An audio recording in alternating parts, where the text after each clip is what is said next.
Son las 4:40 p.m. Abrimos el territorio negro. Está Luis Rendueles. Buenas tardes, Luis.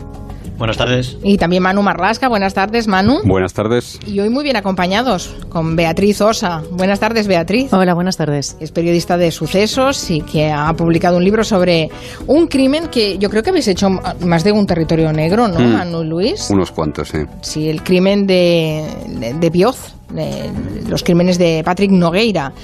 Es posiblemente el asesino más frío y más calculador de la historia reciente de España y también uno de los más jóvenes y más inteligentes. Les voy a recordar que Patrick Nogueira es el que mató a 4 miembros de su familia en una urbanización en la que vivían, cerca de Bioz, en la provincia de Guadalajara.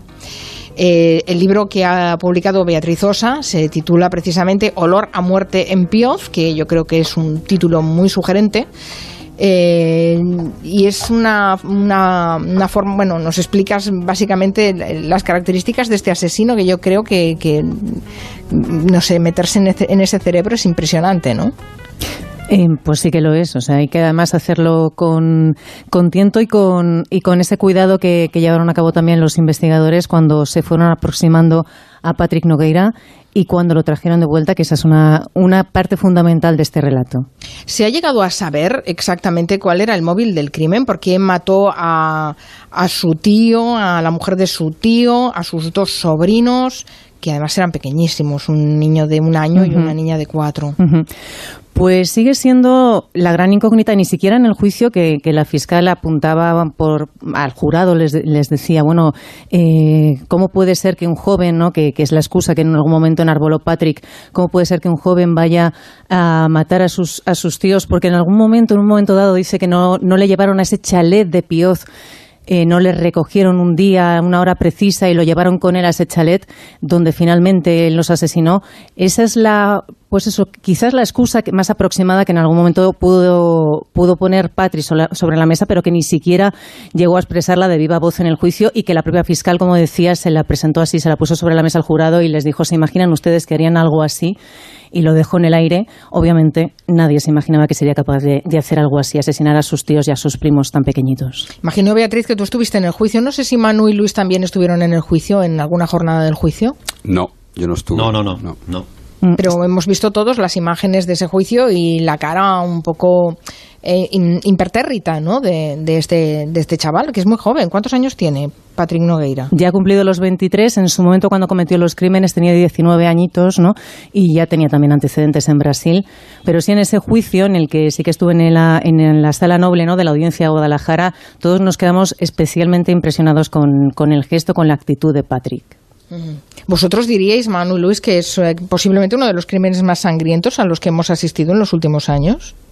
Bueno, además de la sangre, que aquí hay sangre de sobra, porque son 2 niños y 2 adultos, está todo lo que vamos a hablar ahora y lo que Bea cuenta también en su libro, que es los selfies, la frivolidad con la que se trata un crimen, la escenificación del juicio, porque Patrick acude al juicio casi como un actor como a un casting, ¿no?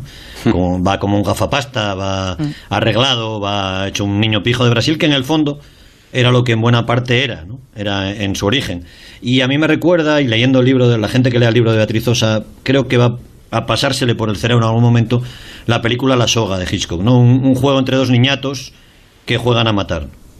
Sí, para ver qué se siente, ¿no? Para vivir una emoción fuerte. Hasta ese crimen, yo creo que el único crimen que habíamos vivido con algo parecido, con alguien que se relame, y el término está escogido con cierta precisión, que se relame de su crimen, fue el crimen de Javier Rosado y Félix Martínez, que asesinaron a Carlos Moreno Fernández, el llamado crimen del rol, en el que en lugar de selfies y en lugar de WhatsApp lo que hacía Javier Rosado fue escribir un diario sobrecogedor en el que narraba con todo detenimiento cómo fue el asesinato, ¿no? Claro. Esa exhibición es la que tiene también Patrick Nogueira. Bueno, en esa época no había WhatsApp, que hace ya bastantes años del crimen del rol, pero sí. Cuando te asomas al WhatsApp, que lo conocimos todos, porque salió como prueba en el juicio, esa conversación con ese amigo es el horror. Es terrible. Sí, es el horror, como además decían, ¿no? La Policía Federal brasileña que descubre ese chat en el móvil que presta uno de ellos, ¿no? Que le presta a un amigo. Ese chat lo califican de chat del horror. Ahí está la conversación entre Patrick y su mejor amigo en Brasil, Marvin, en el que Patrick le va narrando todo lo que había hecho con su tía, con sus primos y cómo era esa espera a su última víctima, que era su tío, en el que le llega a decir, tengo hambre, me aburro, ¿no? Claro, es un relato que estremece a los propios investigadores de homicidios de Brasil. ¿Quién es Patrick Nogueira exactamente? Porque antes habéis hablado de que tenía el aspecto en el juicio de un pijo brasileño. ¿Era un pijo brasileño o no? Sí lo era. Era un niño modélico de Brasil, lo tenía todo a favor.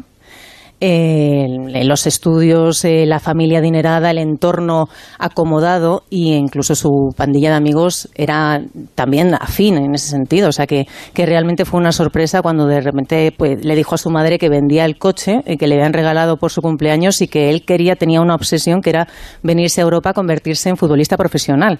Y todo lo deja atrás por eso. Y a él no se le pone nadie por delante, que es otra de los rasgos, ¿no?, de Patrick, que no se le pone nada ni nadie por delante.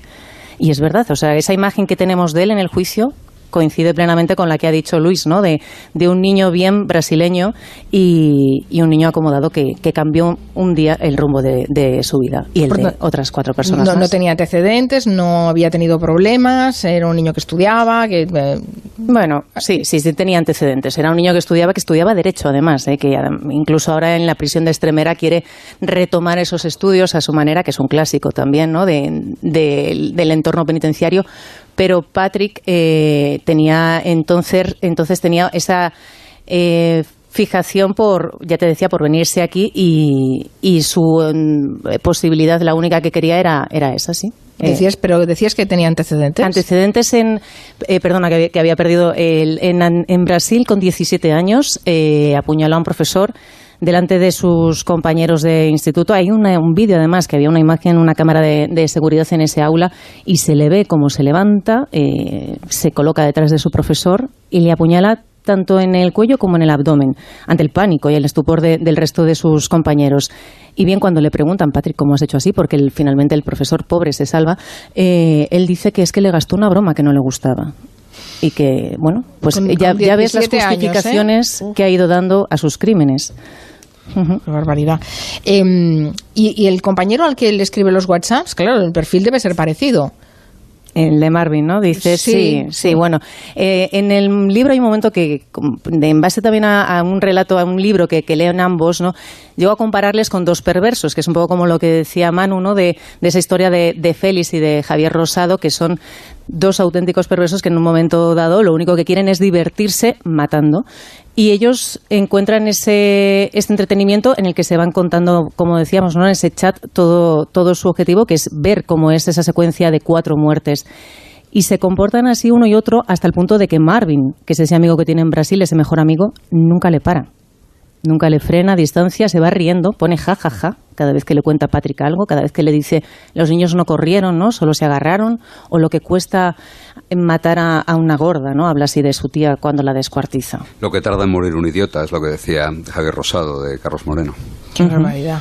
Y él sí que no tiene ninguna responsabilidad a la que responder, ¿no? Quiero decir que el amigo, Melvin...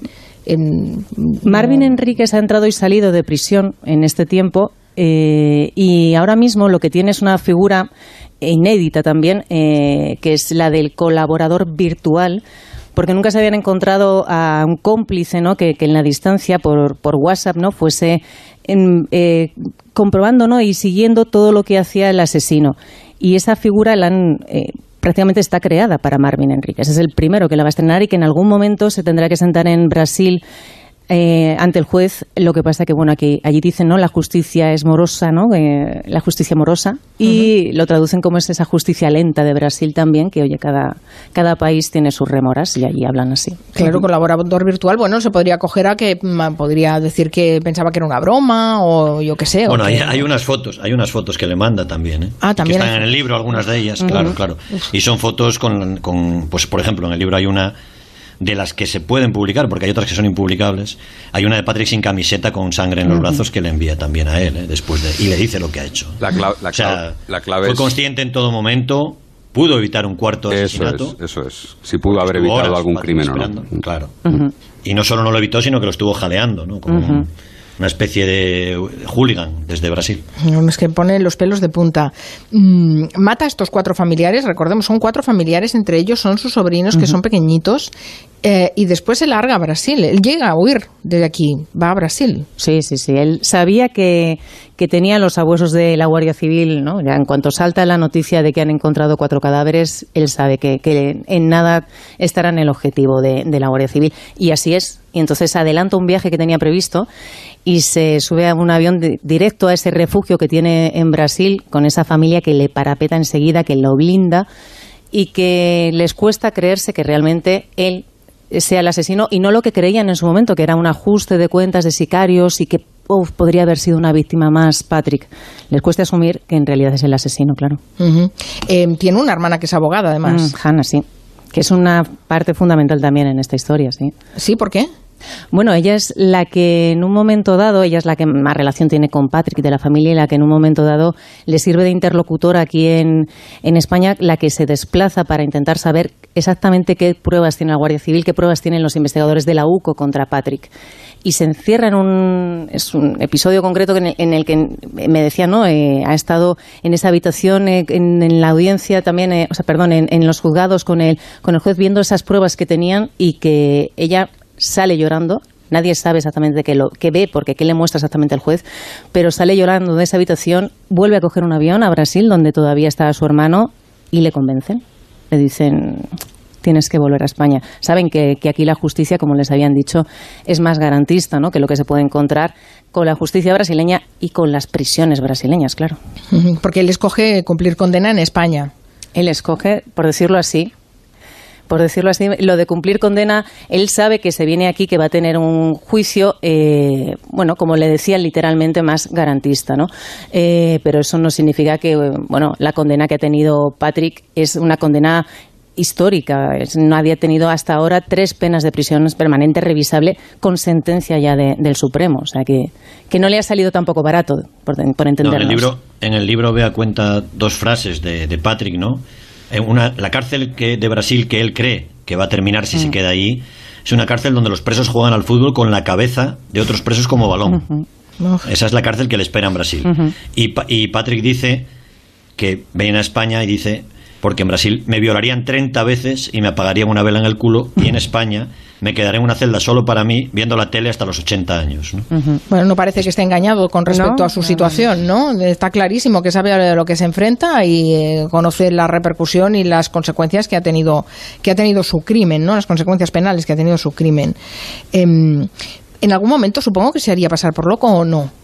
No es que se haga pasar por loco. O sea, él llega a reconocer ya en el tramo final del juicio, ¿no?, que él viene en la estrategia de defensa que plantea, ¿no?, en el juicio, que tiene un cerebro dañado. Hablan de que tiene un cerebro como un queso gruyère, plantea su defensa, ¿no?, que algo no funciona bien y que no tiene las conexiones necesarias para saber distinguir entre el bien y el mal. Eso lo plantea la defensa.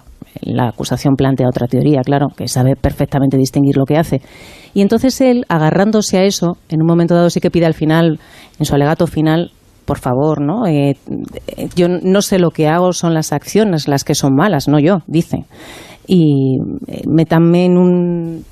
póngame un tratamiento médico, incluso opérenme, ¿no? Viene a insinuar, porque tiene esa línea de defensa, pero que él diga en algún momento que lo hizo por un arrebato, porque fue un acto de locura, no. Ni siquiera lo dice ni de viva voz como tal, ni lo alega nunca, ni ante la Guardia Civil, ni en ese primer interrogatorio que le hacen. No se acoge a eso.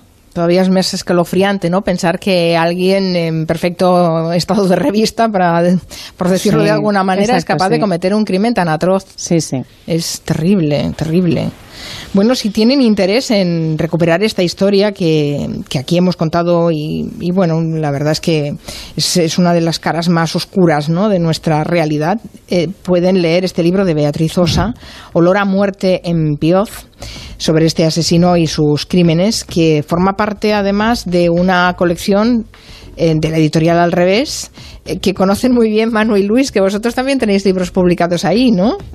Sí, Los ratones de Dios, de Luis Rendueles, que es el libro que lo está petando, así para hablar, claramente. ¿No? Sobre la... Que vaya por no sé cuántas ediciones. Sobre el Códice Calixtino. Es nuestro sí. Pérez Reverte, Luis Rendueles. Bueno, y tú tienes el de Cazar al monstruo por ti. Y yo tengo Cazar al monstruo por ti, del pederasta de Ciudad tiene Lineal, interés. Sí, bueno, son libros para no dormir, ¿eh? Todos los de la colección. Exacto. Por cierto, Luis, tú estarás en tu tierra, participarás en la Semana Negra, ¿no? Sí, pasado mañana me toca dar la chapa ahí en la Semana Negra. Estoy encantado, hace 4 meses además por el tema del virus que no paso por Asturias y aprovecharé para quedarme y llevaré en conducción al inspector jefe Antonio Tenorio, que la gente que se quiera acercar, el jueves a las 6:30 estaré en el antiguo instituto en Gijón, en la Semana Negra, explicando todas las miserias de los ratones de la Catedral de Santiago de Compostela. A ver, como Luis no lo va a decir, pero el libro de Luis es finalista además de la categoría de libros de no ficción que convoca la Semana Negra anualmente, ¿no? Entonces, bueno, y la gente que quiera venir tiene la ventaja de que cuando terminemos el inspector jefe Tenorio y yo, habla Domingo Villar, que son palabras mayores, un novelista gallego, y tiene unas novelas fantásticas del inspector Caldas, o sea que, aunque sea 10 minutillos... Mira que cómo es Luis Rendueles, de verdad que le tienes que sacar con sacacorchos todo lo que hace y todo lo que publica y todo en lo que participa. Bueno, pues nos alegramos mucho, Beatriz Osa, de este trabajo y de que hayas venido a hacernos un rato de compañía en este Territorio Negro con Luis Rendueles y Manu Marlasca. Un beso a los tres. Adiós. Adiós. Adiós.